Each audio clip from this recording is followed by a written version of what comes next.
Assalamu alaikum wa rahmatullahi wa barakatuh. Wasuzotya mwasibye mutyana gye musinzira.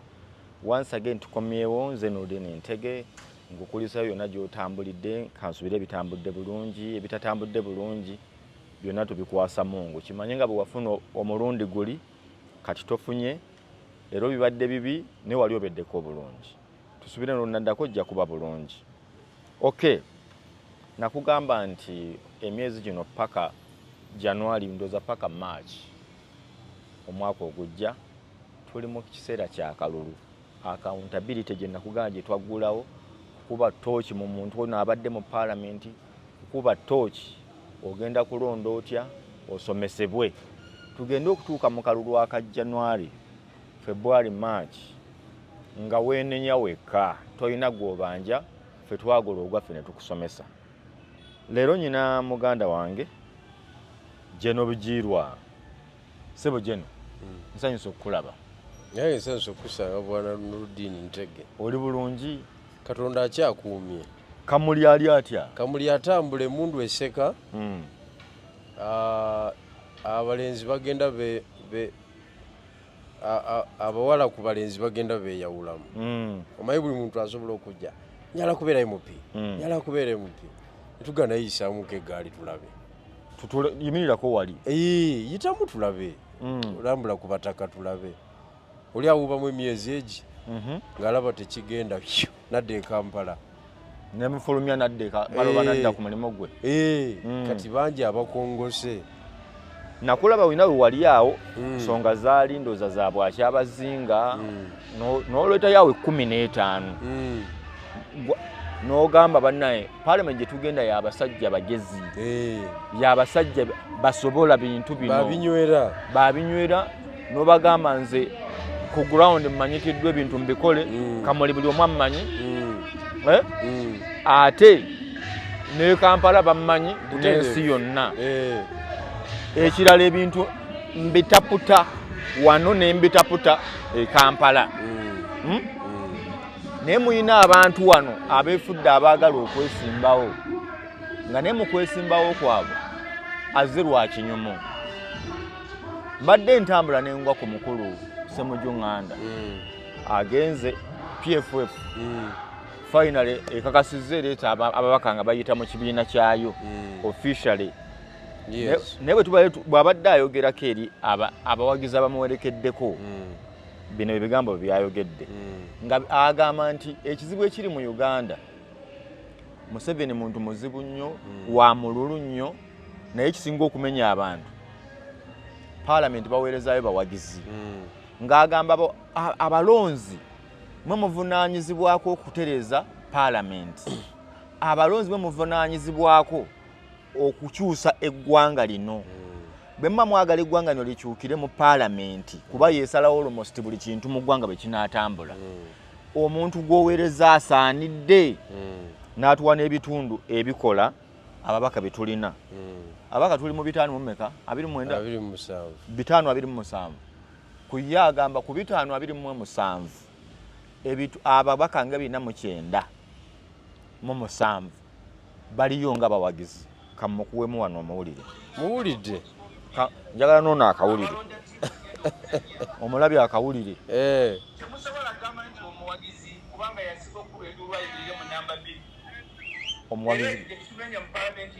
Omuwagizi kubanga yasinga okukuba enduulu.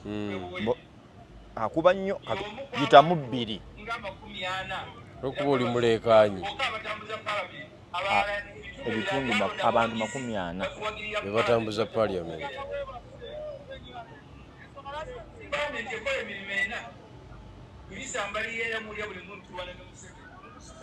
Wembadde nsinga okwagalayo nti mwe mwakwata abawagizi ne mugamba gundi awagira nnyo yitamu 2 amma. Gundi ataafuwa nnyo Kamodo yali asinga okufuwa vuvuzera jakube back eno baka yiyo olwokuba ino ogufuba ate wano babagira pupu yitamu 3. Owulira? N'agamba yensobi gye twakola nti tutya tagami na bitundu 4 wabula abantu 4 ababaka 4 kuba babaka 5 kati gwe kwata abantu ababaka 527 -40 abasigadde bawagira bano nti Ssemujju aba ayogera oli n'amugamba it is 0.5%. tetuweza na Not even 1%. wano yinza owera Ate ewera etya? Wanu baba 5. wano baba 5 kati bali mu 0.8 otegedde.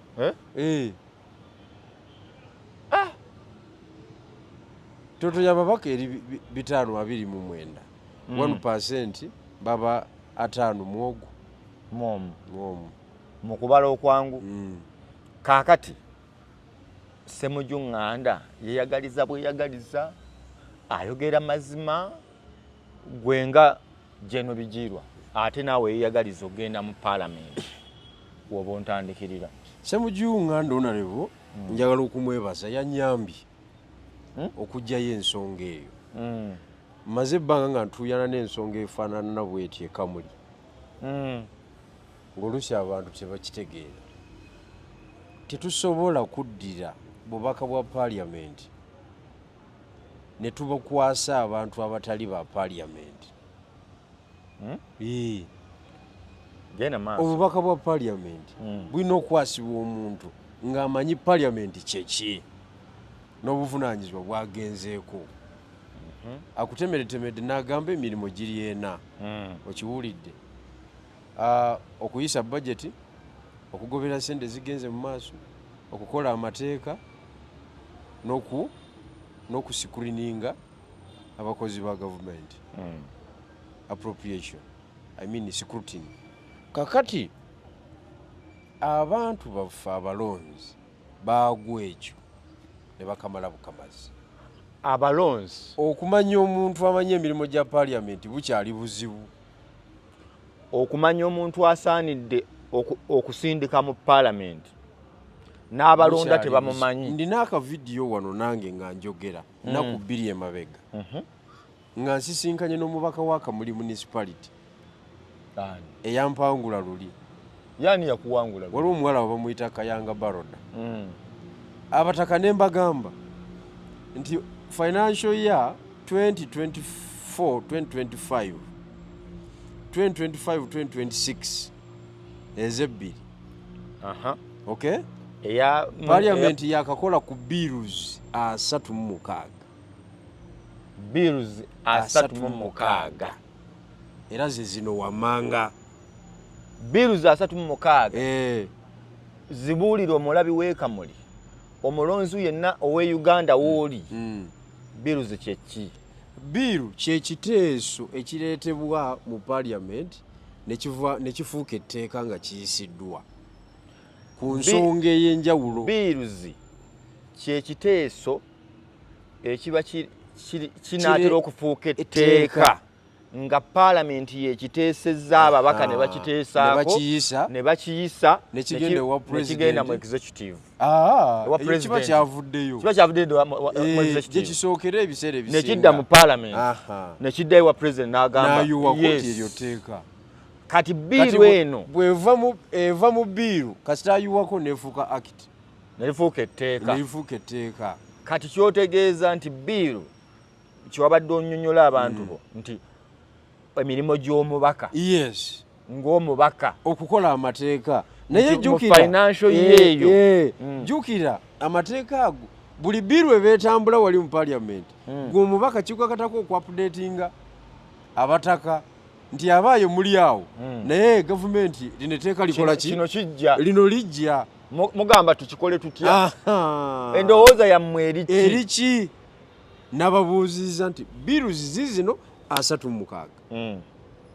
temuzimanyi ndi mukakafu nti ne gwe mwasindika tamanyiiko wadde paragraph legi nadde musati nga naye atudde awo obula omuyita jangu eno yali egamba ki kuba gy'otuula awabakoze bubi nkugambye kati beebo Ssemujju baayogerako kati ogamba bills 36 mu mwaka nga mulimu eza taxation revenue correction stamp duty income tax bichi enaku zintolaba revenue ng'etuuka ku buli dduuka feri waffe Kamuli waliyo n'ofiisi ya revenue ekintu ekitaalingawo mukuze tebiriko byakugula solo guli awo kakati abantu bawa omusolo gwe batamanyi naye nga paliamenti yayisa etteeka ku nsonga eyo nga tebamanyi so ng'omubaka ekyo bwe kyandize ku fulo immediately yali badde awo endowooza ye n'agenda ne yeebuuza ne ku bantu n'ababuuza nno abasajja bagamba kino na kino na kino nti omusolo bw'oleeta edduuka lyo bwe liggulawo n'otunda bwoti ne bwoti gavumenti ebeerowooza nti ofunye bwoti ne bwoti giweeyo bweziti mubadde mugamba mutya mwe mugamba tugigambe ki kati ng'obuuza abantu bino ebyayisibwa wano mwabitegeezebwako era bangambye tetubimanyi na bimanya kati bakubuuze nti bigenda kuyita tetubikkiriza n'obagamba otya nti byayita dda ne mbagamba gano mateeka gaagano teekako gano mateeka gaagano gano mateeka ye gali wala kankulageko oyinza okulowooza okumanya Ssemujju byayogedde bituufu naye guno omuliro tegugenda kumazaako okitegedde nkiwulidde ogambye nti nno amateeka 36 gaayita pulezidenti nassaako omukono ne gatandika gaaluma dda nga bagamba etteeka lyatandise dda okuluma teeka liruma nti abalina okuwa omusolo bwe guti ataguwadde bamugobe komera kati etteeka litandise okuluma amateeka muliro tekuli biruzi 36 so kati ndesi kyakulabirako ekyo okujustifyinga argument yani ya Ssemujju nti tusindika abawagizi mu paalamenti mu kifo ky'okusindikayo abateesa mu paalamenti gozi okiisa otya nti nno tuweereza abantu olina bwe badde okiyita abantu abatali ba paalamenti ne tubaweereza mu paalamenti genda maaso so njagala okutwala omukisa guno okuwagira argument ya Honorable Ssemujju nga nkubi omulanga eri abataka abataka be baliwo abalonzi abalonzi nti basebo ne bannyabo bino byonna mesi gye mulaba Uganda gyetuuseeko bataka be bagikoze fe abalonzi fe buzibu abalonzi mwe muganye okutuukiriza obuvunaanyizibwa bwammwe obutuufu kati nze abantu benvuganya nabeeka muli municipality tekuli akkirizibwa including omubaka aliyo tekuli akkirizibwa kwogera ku kigambo paliamenti toweeyitiriza bugiirwa nedda nkubuulira abantu beweesimbyewo nabo abaagala okuvuga ekwate tulaba ku nominate naye abaalaze okwagala kwabwe bonna nga wabatadde awo tekuli akkirizibwa kwogera ku kigambo paliamenti ki ekibagaana ekibalemesa beetaaga kusaba bwa kansala chairman ow'eggombolola kansala ow'abakyala kansala ow'abavubuka asooka asikeyo eyo emyaka 5 ku 10 bono bwero siwano babusobola kubana bwero siwano ate tebakolifayinga eyo tebasobolerayo ddala kwero siwano bakyabulamu ate weetaagira ddala omuntu nga binywera ng'ozitowa okubalansinga ensonga z'abataka ku kyalo omusajja omu yagambye nti abantu nga bw'oli mu kukyogera Nsereko Muhammad yagambye nti ensi bwe ziba endala ezitali Uganda bwe ziba zironda abakulembeze baazo zironda abantu abalina okumanya naye mu Uganda tulonda muntu mumanyifu kati tumala okulonda abamanyifu aye ne tubatuma ebyokumanya omutumye byatamanyi n'agamba nti abalonzi balina okufuna enjawulo wakati w'omuntu amanyi n'omumanyifu yabadde talumba bulumbi ate yalumbiye yalambise bulambisi era tayawukana ne Ssemujju kyayogedde tayawukana nange kyendi mu kwogera okanya ne Ssemujju nganda 10 n'okanya ne Muhammad Nsereko 10 nti abalonzi enjawulo eyo eriwa kuba kati ffe twakitegedde nti yabadde alumba Bobi Wine ye mumanyifu kuba baagala bonna bwa president ekyo nze sirowooza nti kyabadde aliko lwaki kubanga muwala na buwala nnyo tuli ku nsonga leadership is for the brilliant for the wise.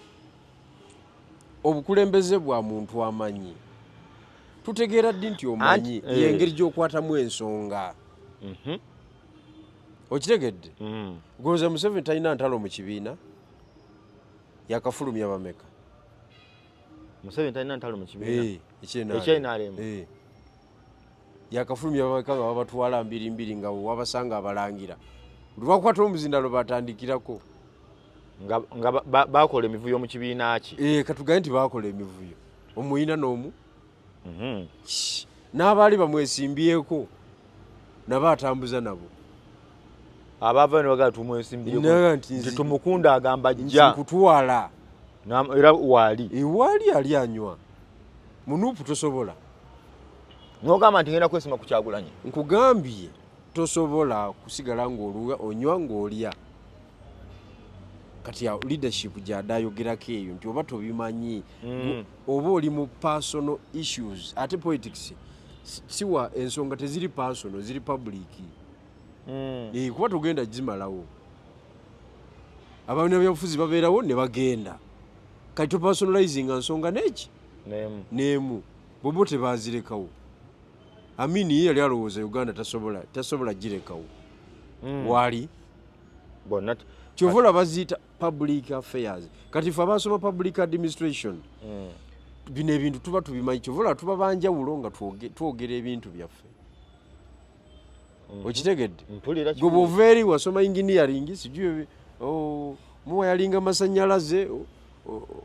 dokita otunda panado zino ensonga ziveemu. Naye oba omanyi zino ensonga ziveemu tujja kuwa emirimu. Mujja muwa emirimu okola emirimu egy'ekikugu naye tosobola leadership. Leadership yeetaaga ebintu bingi. Kakati kino kyekiseera bassebo ne bannyabo nga tugenda mu kulonda kuno abalonzi mulekeraawo mbasaba busabi mulekeraawo okulonda abantu abatali ku mutindo abatali bateeketeeke kimala kuteekinga over bifo bya leadership. Omuntu yenna okubeera ne ssente bwana Nuruddin tekitegeeza nti amanyi obukulembeze. Sikwe kutegeera andi waliwo abalina ssente ababuuza nti naye abantu abalina amagezi abagamba mutegeera lwaki ssente zabalema okukola. Okunoonya ssente n'ozifuna tekitegeeza nti gwe oli waggulu w'okumanya. Okitegedde otherwise Elon Musk yalibadde president wa America naye olaba ne White House bagibufulumizza naye nga yasinga amagezi yasinga ki ssente mu America ne mu nsi yonna. Kakati ekyesente ekyo kirala tekikwatagana leadership. Kati omukulembeze ategererawo gwe omugagga yakukolera poliisi kwotambulira amanyi obukulembeze yateekateeka poliisi. Naawe oweetutumu oba osamba mupiira oba oli muyimbi oba oli muwuzi nga wamalayo olina ettutumu sebo in terms of policy making in terms of managing the state and the government osanga yakasajja nga kekateekateeka bye mukoleramu. Ati even the reverse is true nti noono ow'ettutumu asobola okukozesa ettutumu lye n'ali applyinga mu governance n'ayigiramu byombi nga naawe asobola okuba looya n'omanya n'okuyimba n'otapota okuyimba. Kuba oli ajja kugamba nti George Weah tetunagamba yajja nattutumu lye. Okitegedde naye omanye emiranga gye yaleka wali gye yaleka e Liberia awo ojo internalizingewo okwolaba ekiri munda ozo yali takyagala kisanja. Naye tetuli mugamba nti olw'okuba gwe oli watutumu oba toli watutumu anti toyina right. Mwe temulwanyisa ttutumu nti olw'okuba ayina ettutumu so talina right yesimba ogirina. Ffe tuli ku content Do you have the content yakuvaamu of leadership? Do you have the character of leadership? abantu baba baagala nze nkole ntya Anti kakati kuba bba abantu baŋŋamba ffe twagala ggwe anti kati wetutuuse ye message tulimu ba abantu bagamba ab'amataayi tubalabye ba politicians abakambwe ennyo aba leadership tubalabye nga bajeshi n'emmundu baazikubako tetulina kye tubafunyeemu ati kyekiriwo kati kyekifuniddwa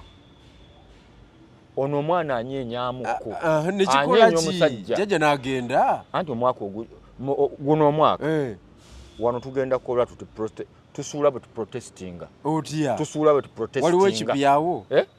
gwe ndagaawo ekipya gwe Nurudini oli senior journalist naye nti nze mbadde nawe emyaka 10 okiwulidde n'okusoba waliwo ekipyawo waliwo kye tutakola ku Besigye emirundi egi akalulu mwewandiise ne twewandiise mukebere enkalala ne tuzikebera mugende mukalonde ne tukalonda nze nalonda ndi wa 17 okulonda kwange okusooka newandiisa ndi wa 16 nenonda ndi wa 17 biri gumu kitegeze nkulaga obwagazi bw'enkyukakyuka kanyigirize nyino okwenyigira mu kintu kino gomayo omwana w'emyaka 16 okwewandiisa levu kwaba ategeerera sitaba wa bulijjo kakati ne tukola ki ne tukakuuma nga we bagamba ne tukawerekera nga we bagamba ne bakalangirira we tuba tulondedde nti tuwangudde ne tujaganya nga we bagamba ne mwerangirira naku nti kulunaawedde oba yali 2011 oba 16 ebikomawa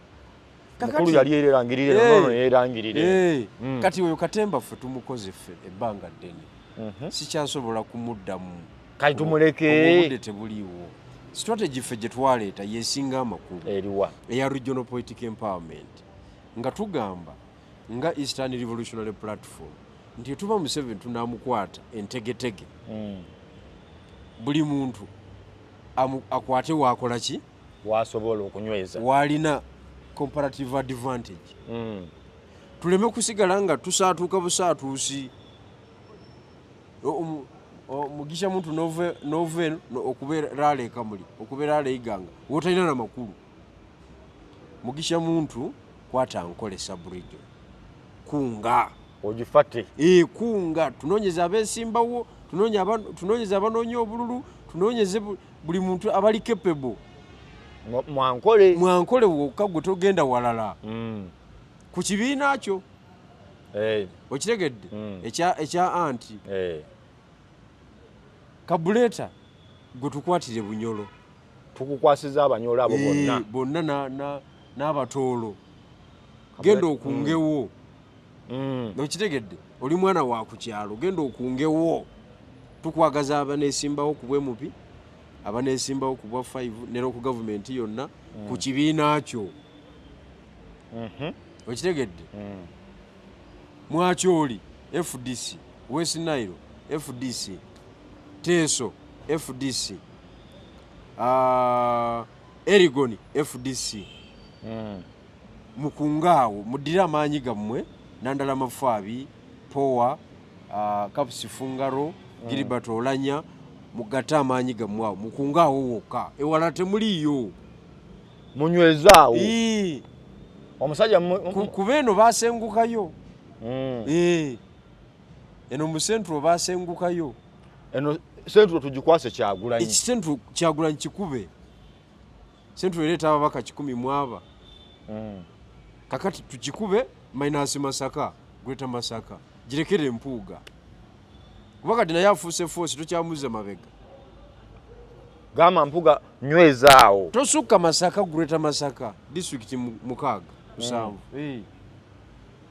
Mpuuga tukwagaza ababaka baawo tuleetera ababaka baawo era public ekimanye nti Mpuuga yali ni kyagiwa Greater Masaka oba wali abanuupu abawagizi oba tebaliyo ffe tuli ku strategy tuleetera babaka mu parliament nga opposition Busoga ERP General Bigirwa Moses ne Jema Asumani basalirwa ERP kiki Eastern Revolutionary Platform mukube Busoga wokka district 12 ababaka 4 betubagaza minimum twagalaga minimum ekitone nnyo twagala abaka 2 jukira nze Bigirwa Moses Asumani basalirwa katuntu mwamojjako manje twamujjamu oyo manje licheba kutika bamululenzi isabiri aga anona ali mu Busoga West yani ati mbakubalira manya Jinja East imbakubalira nga twatudde eyo timu nga twajigize Salamu Musumba bani bonna nga tuli timu eji emu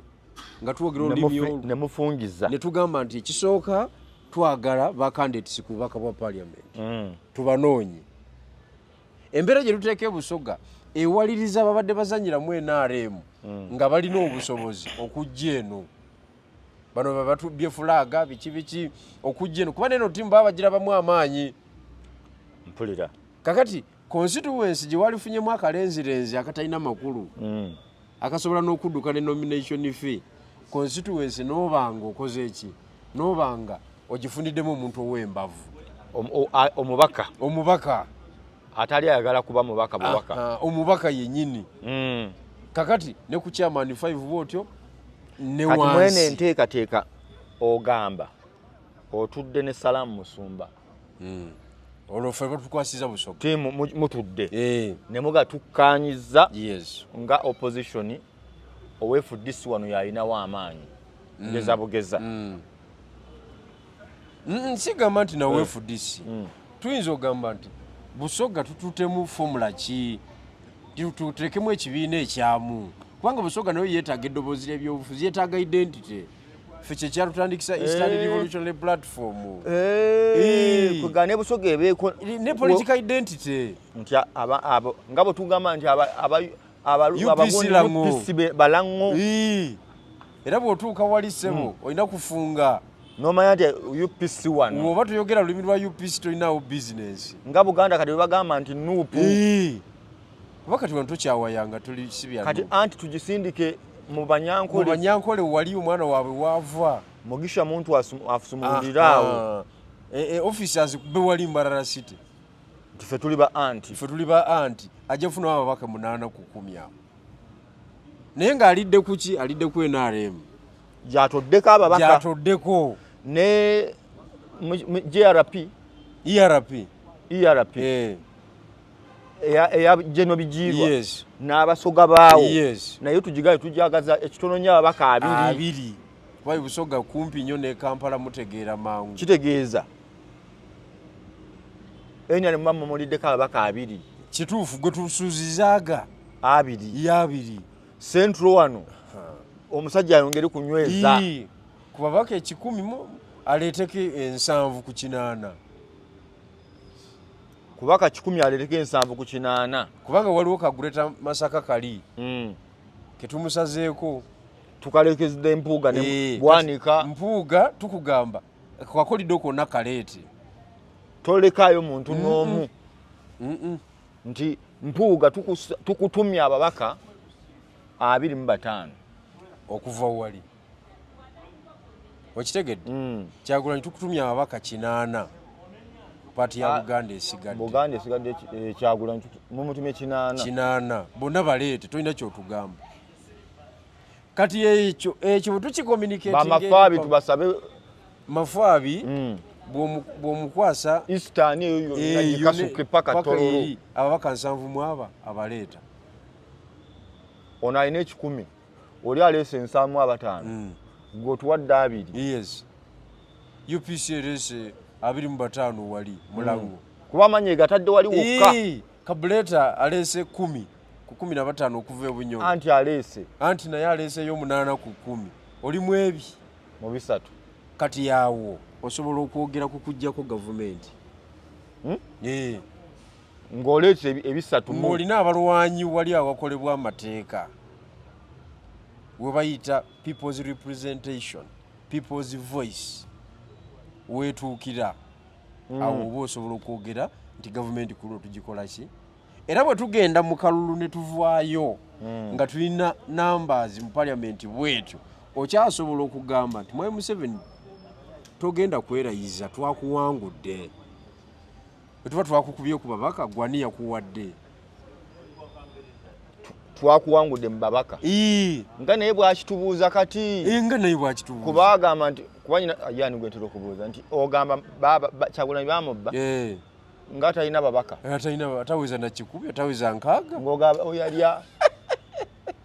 kuba naye kali namwe mwagala mukyusiza luyimba butereevu omugaye mukulu kakati omanyi Dairema gy'oba otuutemu eggwanga mugenze mu parliament mwe mulina numbers okay kitegeeza mu kulonda speaker it is an open bid okitegedde nga mugamba ku bibiina ebibadde mu lutalo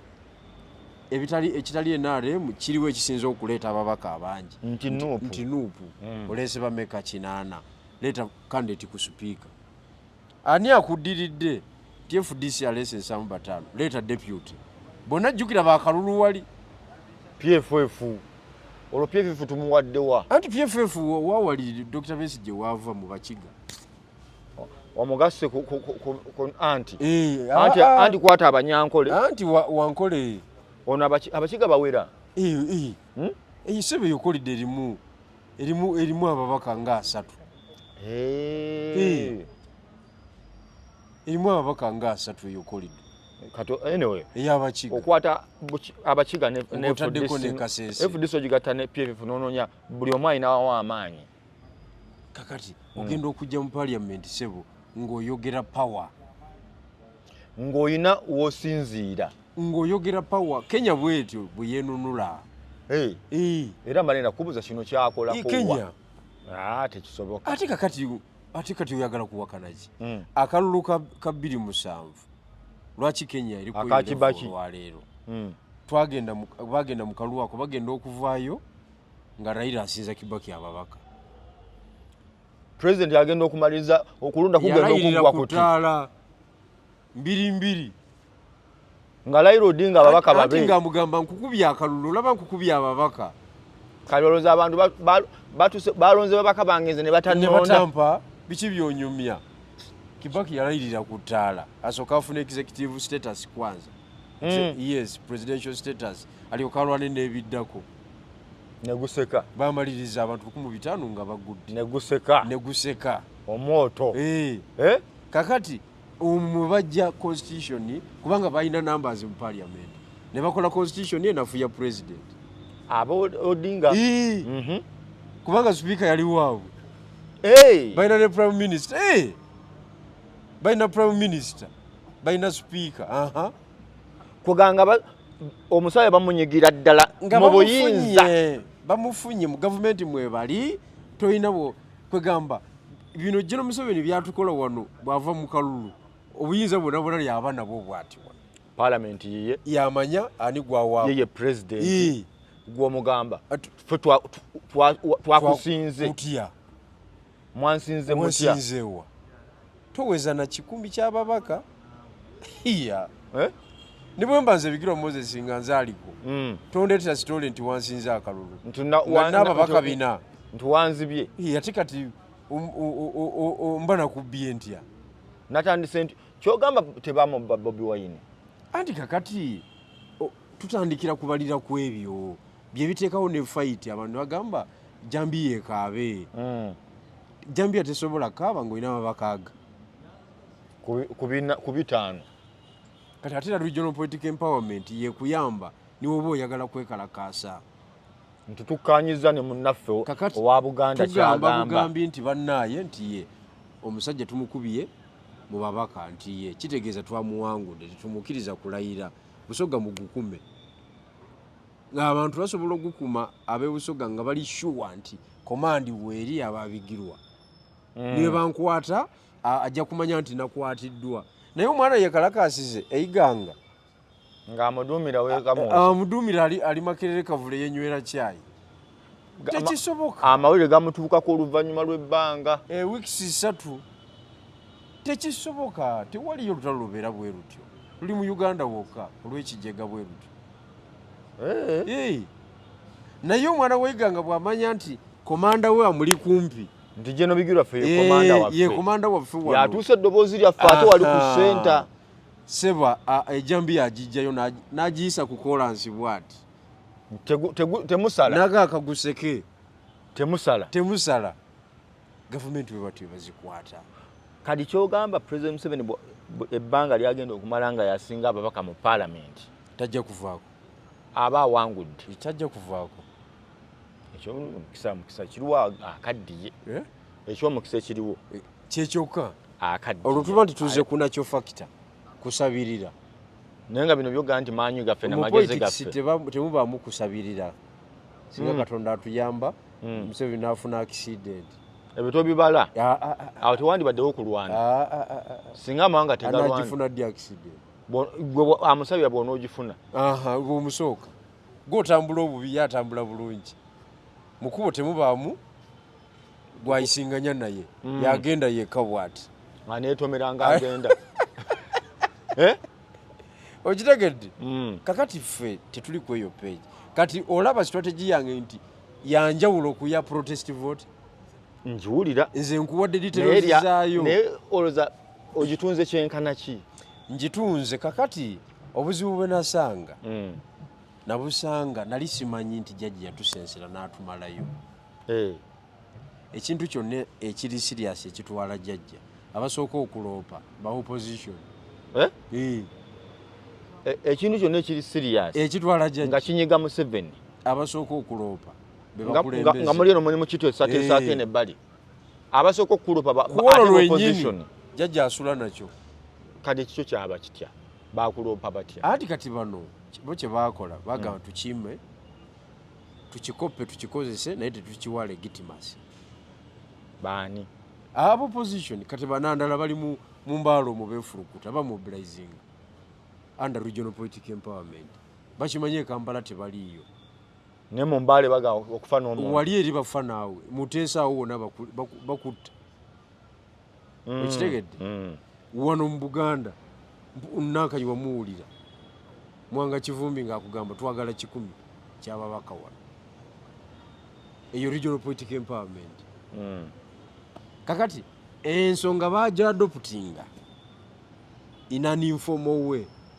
mu mutima ogw'obutaagaliza tebaagala kulaga nti gwe wakireeta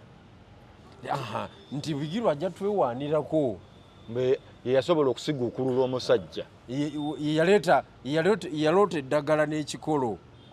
ayambala omudaali kubanga biggwa mwambadde engule ebiggwa waliwo emidaali egy'enjawulo egikola ki egiweebwa abawanguzi kati eyaleeta idea tolina bw'omubuusa ki kati therefore n'okola otya yadde wawaabirwa kati therefore neŋŋamba nti kati ndabisa bombi labisa jjajja ne bano n'obalabisa kubanga bayamba ye kati 221 kankubuuzeyo katono kankukugyeyo katono nga tumaliriza kubanga because n'obudde netunaba twagala tulinga kati Museveni oba ayagala tayagala akadde ishu gyembuuza Nyanzi yakola ki abantu bannuupu yabadde ekinyanzi buli avaayo akuba ku mutwe no Nyanzi ye Shirudi ya Kyagulanyi mu bivume ebisookerwako era ebyo ebivume byonna byonna ebyo bya Kyagulanyi sokoleka abantu abavuma Nyanzi bali ku mukulu balina gwe bakuba kisajja kyattu sokombolire ate gwe eyo narrative nga ndala anti zine linaliyo sokombolire Shirudi ya mukulu ebizibu omukulu ebyali mu faces direct bituukira ku Nyanzi ne biwumulira awo tewali kyakola kubanga bakomplaininga ku flag ani agenda ogaba flag mbu Nyanzi ewa Nyanzi memba ku kakiiko nawulidde gundi amuviiriddeyo bubi nnyo Latif Sebaga sebo gwe Nyanzi gwani agamba abantu mwagabye eddakadi abaalumba Bobby Butereevu abatwalira mukulu naye talina bwakikuba Butereevu kubanga akugambye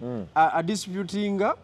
process naye ani yateekawo process eyo Nyanzi yagiteekawo ng'omuntu era abanyanzi Nyanzi yagiteekawo ng'omuntu ani yagiteekawo akakiiko akasalawo goba ekintu kyo kigenda eri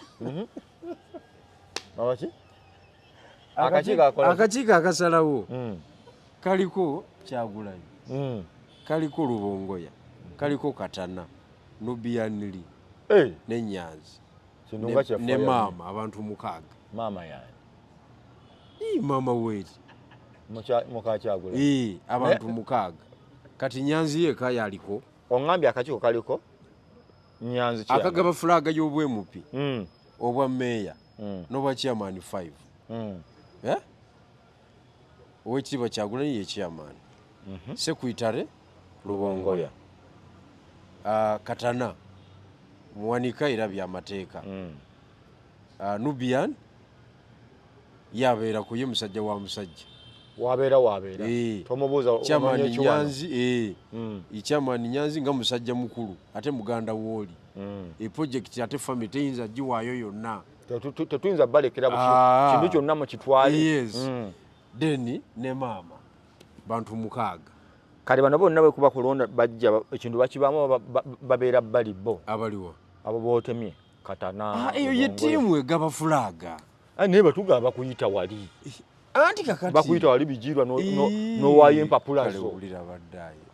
nimba si bwe kiri kakati ebyo oli ku byakungulu no bakuyita bijirwa ze era babaddewo weesimbyewa lindako kati teekawo n'empapula zo ekyo kyakoleddwa kati akakiiko k'ebyokulonda kankubulire procedure ko ke kateekebwawo ne ka receiving applications bwe ka receiving applications ne ka sorting out constituency ku constituency ne ba applicant abazireese kati bali ne bagenda already abanaawe ba flag baba bamanyiddwa az'obutude ate batya omukulu abamanyi gwanaawa Kyagulanyi abamanyi namuwa kakati ne bagenda wali ne ba shortlistinga ne bapepeta ne bakola list list ne bagiwa akakiiko k'ebyokulonda ne kagisoma eri eggwanga bali be bakola list eno tiimu gy'ogambye bagiwa bwinti kati mugende musome mubasomere nti gwe wayiseemu posting ne ku mikutu nono ye yayiseemu kati bano bo ogwabe kukujjako bikukwatako receiving na kuteekawo kifaananyi nti waliwo democracy kubanga abantu bonna abasabye fulaga mu NUP bali ku headquarter tebali mu constituency abantu bonna abasabye fulaga mu NRM bali mu constituency emundu eseka naye abasabye fulaga mu NUP bali ku headquarter batudde wali ku kitebe tonvaamu buli kumaca bakeerawo kunywa sigala kunywa cyayi mukalu futu soja kyale yayogeddeko n'omukulu wabulidde tiimu y'emmoroka egamba ki waliwo ne tiimu y'emmotoka bwe bityo zembozi ezibeeraawo kakati oyinza okugamba nti fulaga egenda salibwawo ku gurawundi baali batugambye ffe tulonde newaffe tuli mu byaffe ebyo byammwe twali twalaniseddwa ebbalono oyo tetujja mmuwa so bwe twagamba anti mwali temumanyi era nze nyina benninze waffe kati nze njagala gwe tetukuwa nedda ssebo njagala okole ki njagala ogende ku kitebe kya NUP ogende ne ku kitebe ky'NRM olaye wajjudde abantu njagala ombuulire oba onaasangako ene aspirant w'NRM atudde awo ku Kyaddondo bw'ati alinze mbwalinda tiketi taliyo ezenale mbazirinze eri ku kyalo za layini ku kyalo kibooka evuga amasasi gavuga emundu eseka eyo mbase kikuba eyo omukono guseka eri ebusoga yonna yonna wazibu nnyo bantu be bagaba kaadi b'olina okukuyega so saate kitebe kati it is vice versa kitegeeza ki so kati Nyanzi tayinza butavumwa emboka erina omuyita agume ayongere kuguma yalabirwamu interest z'omukulu bwayogera balaba nga omukulu ayogedde indirectly kali ne bano baga katukukube naye nga tukubye gwe naye nga baba kuba ne bwe tukovaawo Assalamu alaikum warahmatullahi wabarakatuh. Katubasibule gwo birabyo otya naawe tuwabule. Mweraba.